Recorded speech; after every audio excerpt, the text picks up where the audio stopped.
बंधुगण आपण मैंने काली शुणी थिले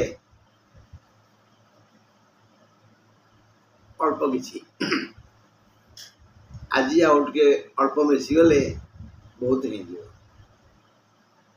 काली मु कहया कथा भूली जाइथिली जे वृष राशि शुभ दिन आ घात बार घात नक्षत्र घात तिथि विषय आज टी से विषय कहीदेवी तापरे अन्य दुखसगढ़ हवा तार बंद कर दबा सबुठू महान ये सृष्टिर संरचक ब्रह्मदेव सृष्टि को ज्ञान देवाई लिखिले महाशास्त्र जहाँ को आदिशास्त्र कह जाए वेद से वेद को पठन करी समस्त मुनि महर्षि ज्ञानी सारांश लिखिले ताहला उपनिषद तथापि ताहा अवध्य है वेद अवध्य आम महाज्ञानी आमर बा ज्ञान केते विशाल समुद्र थिवा समस्त बालुका राशि हेले ब्रह्मदेव महाज्ञानी तांकर संतान माने हेले समस्त ऋषि महर्षि तांको समान बा किए अछंती वर्तमान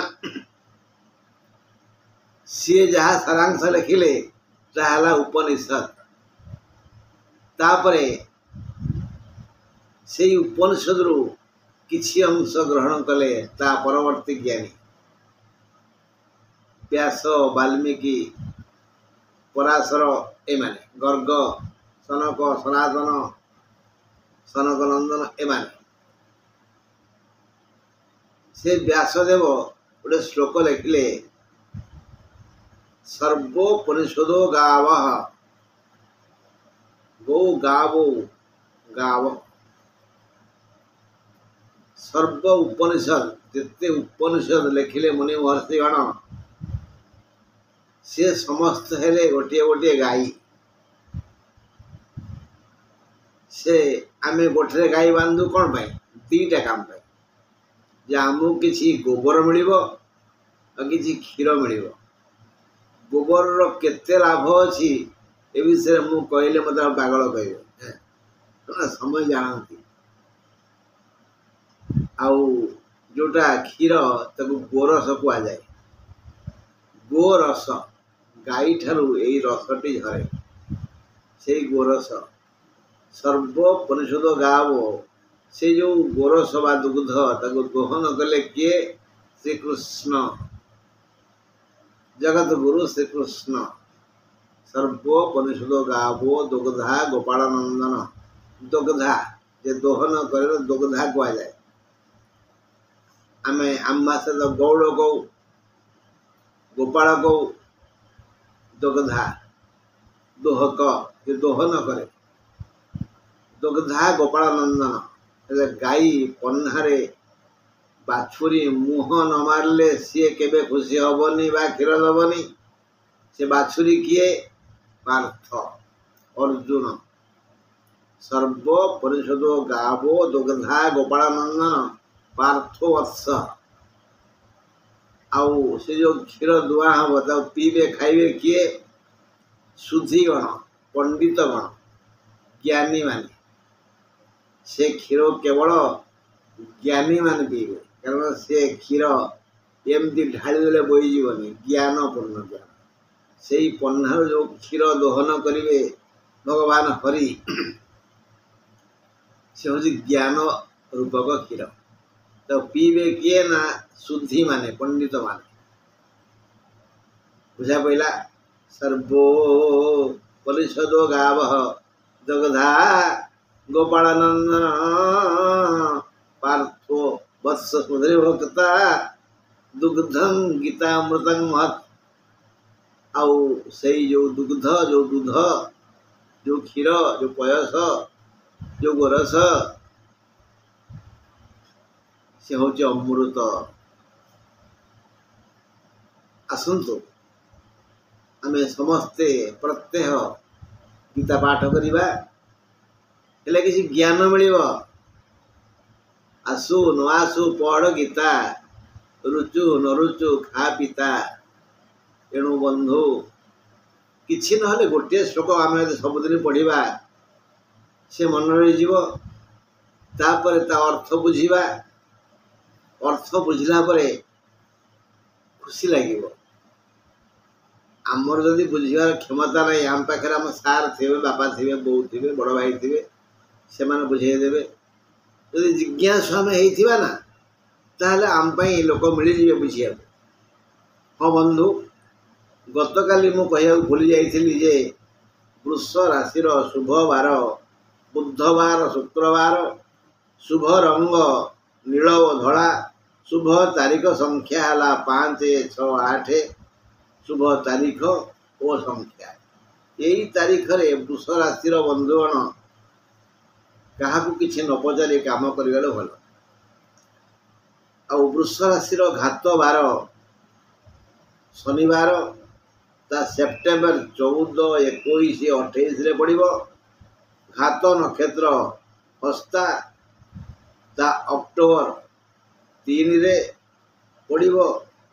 ଆଉ ଘାତ ବାର ଶନିବାର ମୁଁ କହିଲି କି ସେପ୍ଟେମ୍ବର 14, 21, 28, ଅକ୍ଟୋବର 5, 12, 19, ଅକ୍ଟୋବର 5, 12, 19।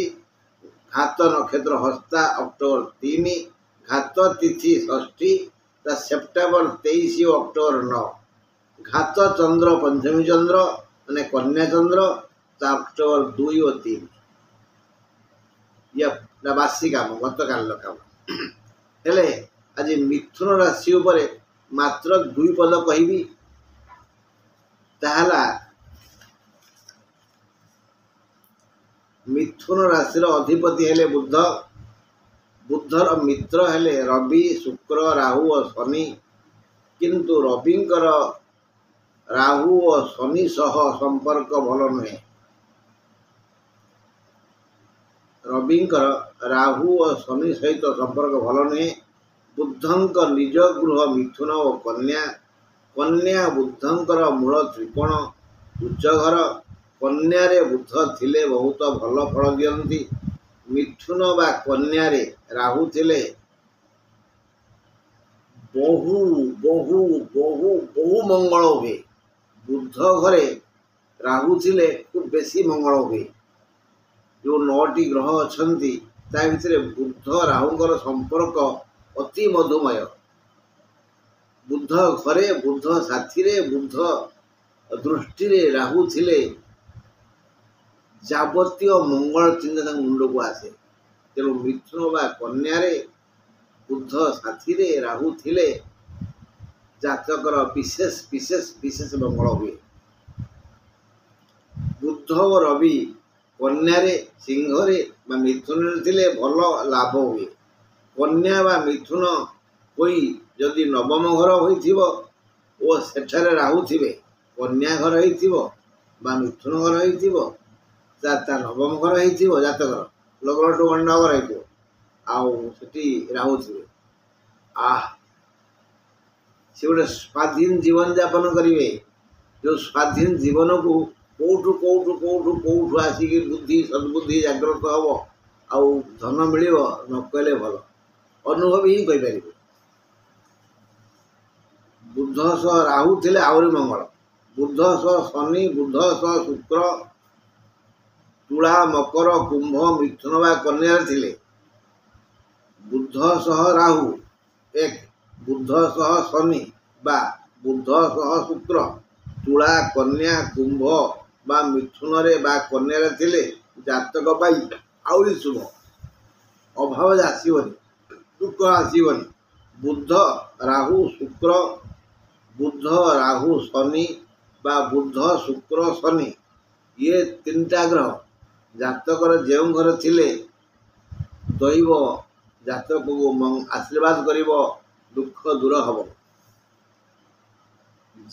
ଯେକୌଣସି ଘରେ ଥିଲେ ଭଲ ଲାଭ ହେବ, ବିଶେଷ ଉନ୍ନତି ହେବ। ଯଦି ଲଗ୍ନ ଚତୁର୍ଥ, ସପ୍ତମ ବା ଦଶମରେ, ଯଦି ଲଗ୍ନ ଚତୁର୍ଥ ସପ୍ତମ ବା ଦଶମରେ ଏମାନେ ଥାନ୍ତି କିଏ? ବୁଧ ଶୁକ୍ର ରାହୁ ଶନି। ବୁଧ ରାହୁ ଶୁକ୍ର ଶନି ଏଇ ଚାରିଟା ଗ୍ରହ ଯଦି କେନ୍ଦ୍ରରେ ଥାନ୍ତି, କେନ୍ଦ୍ର କହିଦେଲି ଲଗ୍ନ ଚତୁର୍ଥ ସପ୍ତମ ଦଶମ, ତାହେଲେ ସେ ଯାହା ଚାହିଁବେ ତାହା କରିବେ। ଭଲ କାମ କରିବେ, ମନ୍ଦ କାମ କରିବେ, ତାଙ୍କ ଇଚ୍ଛା ପୂର୍ଣ୍ଣ ହେବ। ଭଲ କାମ ବି କରିବେ, ମନ୍ଦ କାମ ବି କରିବେ। ତେଣୁ ଯେ ବିବେକୀ, ଯେ ବିଚାରବନ୍ତ, ଯେ ବିଚାରଶୀଳ, ସେ କେବେ ବି ଭୁଲ କାମ କରିବନି। ସେଇଥିପାଇଁକି ତ ଆଜି ଶ୍ଲୋକଟେ ପଢ଼ିଲି, ସର୍ବୋପନିଷଦ ଗାବ। ବ୍ରହ୍ମାଙ୍କ କଥା କହିଲି, ଋଷିମୁନିଙ୍କ କଥା କହିଲି, କୃଷ୍ଣଙ୍କ କଥା କହିଲି, ଅର୍ଜୁନଙ୍କ କଥା କହିଲି, ଆଉ ପଣ୍ଡିତ ଜ୍ଞାନୀଙ୍କ କଥା କହିଲି। ଆମେ ସମସ୍ତେ ଜ୍ଞାନୀ ହବା, କର୍ମ କରିବା ନାନା ମତେ, ସତ୍ୟ କର୍ମରେ ଧର୍ମ ଅଛି, କର୍ମ କରିବା ବାଛି ବାଛି। ହଁ ବନ୍ଧୁ, ବୁଦ୍ଧର ମିଥୁନ ସହିତ ସମ୍ପର୍କର ଆଲୋଚନା କଲେ। ତା ଛଡ଼ା ବୃଷ ରାଶି ବିଷୟରେ ଦିପଦ କହିଲେ ଭଲ ମନ୍ଦ। ଏବେ ଆସନ୍ତୁ ମିଥୁନ ରାଶି ଉପରେ ଦିପଦ କହିବା। ଯେ ମିଥୁନ ରାଶିର ଶୁଭ ରଙ୍ଗ ହେଲା ସବୁଜ ଓ ଧଳା। ଶୁଭ ବାର ହେଲା ରବି ବୁଧ ଶୁକ୍ର। ମିଥୁନ ରାଶି ପାଇଁ ଶୁଭ ରଙ୍ଗ ହେଲା ସବୁଜ ଓ ଧଳା। ଶୁଭ ବାର ହେଲା ରବି ବୁଧ ଶୁକ୍ର। ଶୁଭ ତାରିଖ ହେଲା 3 ଓ 5। ସେମାନେ ଏଇ ତାରିଖରେ ଏଇ ସଂଖ୍ୟାରେ ଆଗେଇ ଯାଆନ୍ତୁ ନା, ଦେଖିବେ ବଢ଼ିଆ ଫଳ ହେବ। ଘାତ ବାର ସୋମବାର, ତାହା ପଡ଼ିବ ସେପ୍ଟେମ୍ବର 16, 23, 30 ଆଉ ଅକ୍ଟୋବର 2 ଓ 14। ମାନେ ଭୁଲ କହିଲେ, ଅକ୍ଟୋବର 7 ଓ 14। ଘାତ ନକ୍ଷତ୍ର ସ୍ୱାତି, ତା ଅକ୍ଟୋବର 5। ଘାତ ତିଥି ଅଷ୍ଟମୀ, ସେପ୍ଟେମ୍ବର 25 ଓ ଅକ୍ଟୋବର 11। ଘାତ ଚନ୍ଦ୍ର ନବମ ଚନ୍ଦ୍ର ମାନେ କୁମ୍ଭ ଚନ୍ଦ୍ର, ସେପ୍ଟେମ୍ବର 17 ଆଉ 18। ଏଇ ଶୁଭ ଅଶୁଭ ତାରିଖ ତିଥି ବାର ଯାହା ସବୁ କହିଲି, ତାକୁ ଟିକେ ଆଗରୁ ନିଜ ନିଜ ଘରେ ଟଙ୍ଗା ହେଇଥିବା କ୍ୟାଲେଣ୍ଡରରେ ଚିହ୍ନ ମାରି ଦିଅନ୍ତୁ ଏବଂ ସେଇଦିନ ଟିକେ ସତର୍କ ରହନ୍ତୁ। ସତର୍କ ରହିଲେ ଆପଣଙ୍କର ସମସ୍ୟା କମିଯିବ। ଶୁଭ କାମ କରିବେ, ମୁଁ ଆପଣଙ୍କୁ ଅନୁରୋଧ କରୁଛି। ଆପଣ ଶୁଭରେ ରହିଲେ, ଭଲରେ ରହିଲେ, ମଙ୍ଗଳରେ ରହିଲେ ମୁଁ ଟିକେ ଖୁସି ହେବି। ଆପଣ ପ୍ରଶ୍ନ କରୁଛନ୍ତି ନା ମୁଁ କିଏ? ମୁଁ ବା କୁଳମଣି ପଣ୍ଡା, ଗ୍ରାମ ତରାଣ୍ଡୋ, ପୋଷ୍ଟ 12, ଜିଲ୍ଲା କେନ୍ଦ୍ରାପଡ଼ା, ରାଜ୍ୟ ଓଡ଼ିଶା। ମୋର ଫୋନ୍ ନମ୍ବର ହେଲା 8093355583। ଆଜି ରହିଲି, ନମସ୍କାର।